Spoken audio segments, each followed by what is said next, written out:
If you're new to the channel, subscribe and turn on notifications. New content is released every Monday, Wednesday and Friday. Now let's begin today's countdown. The Nun? The Conjuring was released in 2013 and received mostly positive reviews. The Conjuring 2 followed in 2016 and received similar praise. The movie has a genuinely creepy core that tells the story of the Enfield poltergeist, and it is also the film in which the freaky-looking nun is introduced. It creeped most moviegoers out at the time because she is immortalized in a painting by Ed Warren, and comes to life after his wife has a vision.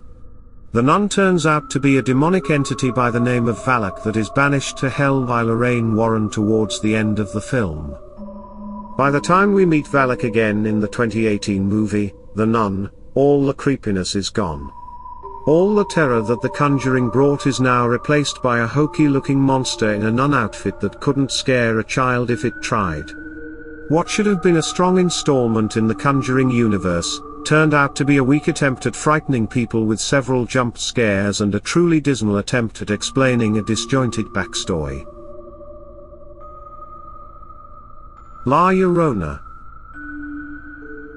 The frightening legend of La Llorona has been passed down through many generations.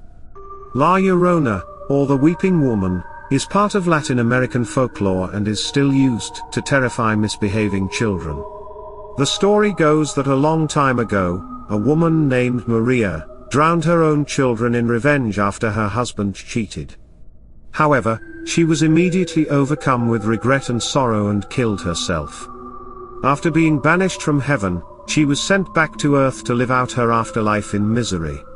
La Llorona is said to hover near bodies of water, all the while wailing and weeping for her children. Should you hear her or encounter her, run. If you are a cheating husband, run faster. The horror movie, The Curse of La Llorona, was released in 2019 and was eagerly anticipated by horror fans worldwide. Unfortunately, the movie is one of the worst modern horrors and fails to scare up even one creepy scene.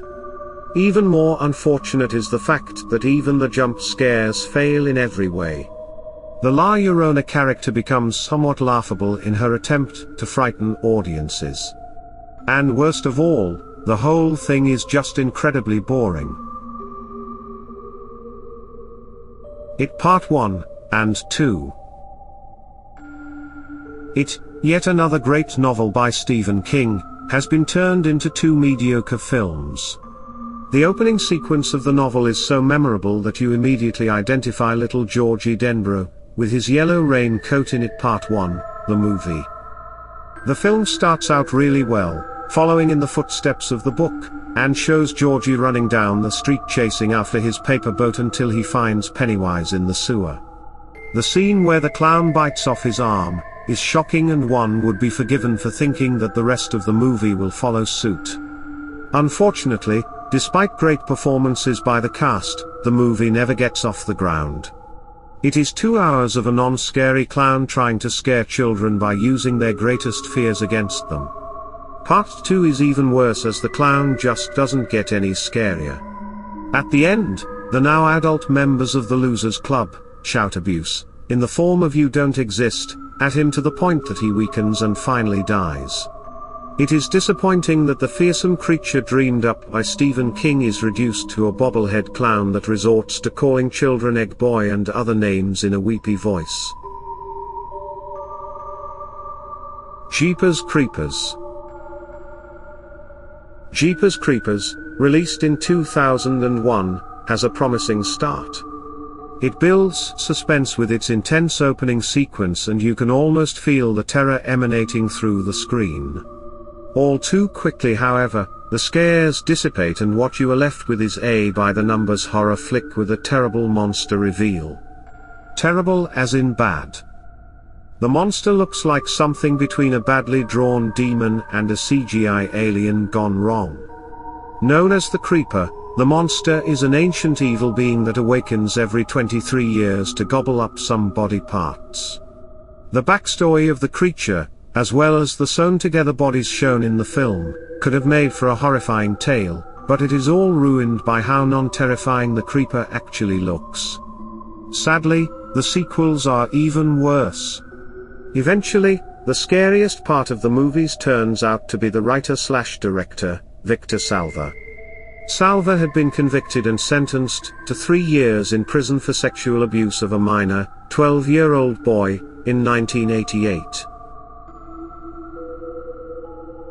The Shining. There can be no doubt that Stephen King is a master of creating horrific characters and writing magnificent horror stories. Ever since Carrie was published in the 80s, King has cemented his legacy as one of the best novel writers in the world. The Shining is one of his standout novels, in which he brings to life the truly memorable character of Jack Torrance, who slowly loses his mind in the eerie Overlook Hotel. Considering the excellent novel, it is no wonder that King is not a fan of the film adaptation by Stanley Kubrick. None of the dark and brooding atmosphere that King so skillfully created in the book is anywhere to be found in the movie. Jack Torrance, played by Jack Nicholson, looks crazed, but is never actually scary. The hedge animals are replaced by a maze, and Torrance eventually dies in the dumbest way that is completely different from how he dies in the novel. This is one film that really should be remade. The Happening. M. Night Shyamalan is known for his hits and misses when it comes to movies he directs. Who can forget The Last Airbender, After Earth, Lady in the Water, and The Happening? Turns out, most people wished they could, especially the train wreck that is The Happening. What was meant to be a thrillingly scary, apocalyptic horror, turns out to be a sad and sometimes even comedic disaster. What could have been a truly terrifying tale of nature taking revenge on selfish humans, morphs into a caricature of itself, causing most audiences to laugh at the gruesome scenes instead of cowering in terror. Lions eating people and a lawnmower running someone over has never been less scary. In fact, some people are convinced that the movie is a comedy and was just mislabeled as a horror film. Midsommar. After Hereditary hit theaters in 2018 and scared the crap out of audiences, horror fans couldn't wait to watch Ari Aster's next horror attempt, Midsommar. The film starts out creepily enough with main character Danny Ada's family dying in a murder-suicide. Danny cannot seem to move past the tragedy and decides to go to a midsummer celebration in Sweden with her boyfriend and other friends. It is at this point where things start to go south.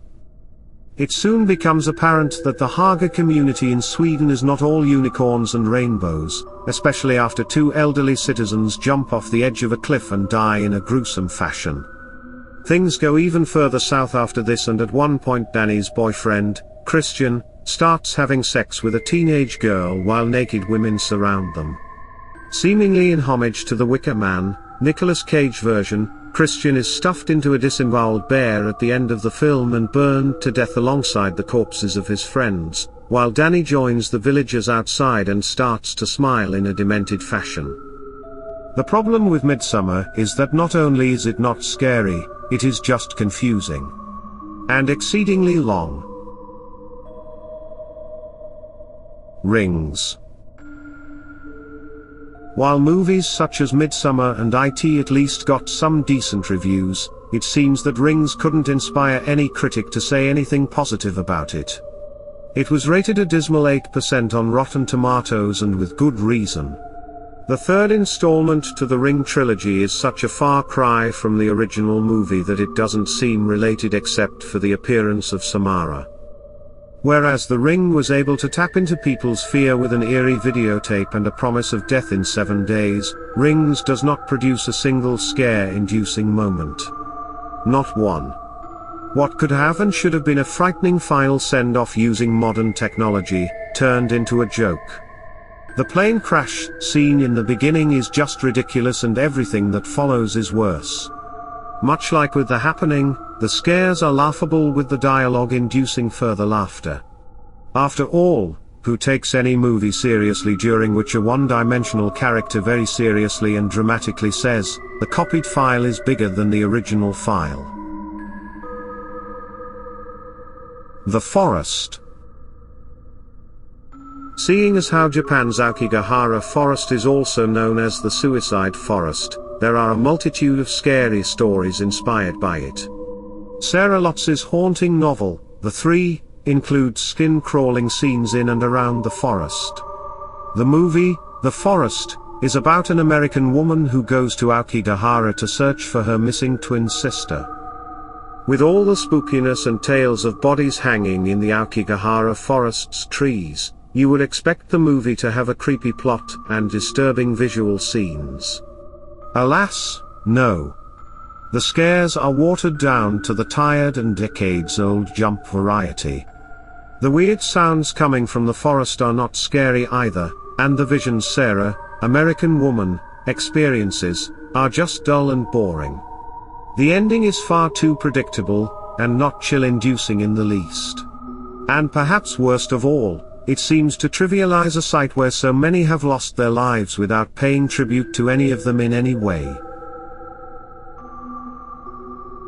Slender Man. For a creepypasta-turned-movie based on real events, Slender Man is exceptionally disappointing. When the first Slender Man images appeared online in 2009, they had the ultimate creep factor. Children were playing in the foreground while something inhuman watches them from the background. The figure, named Slender Man, took over people's imagination and more stories and images appeared. Things turned very dark when two 12-year-old girls lured their 12-year-old friend, Peyton, into the woods in Waukesha, Wisconsin, and proceeded to stab her 19 times. Peyton survived the attack and her friends were sentenced to long stays in mental institutions after claiming that Slender Man forced them to carry out the attack. The movie, Slender Man, was released in 2018, but had none of the terror of the real-life attack or the fear caused by the imaginary monster. The characters of the girls in the film are very poorly defined, which makes for a very dull story.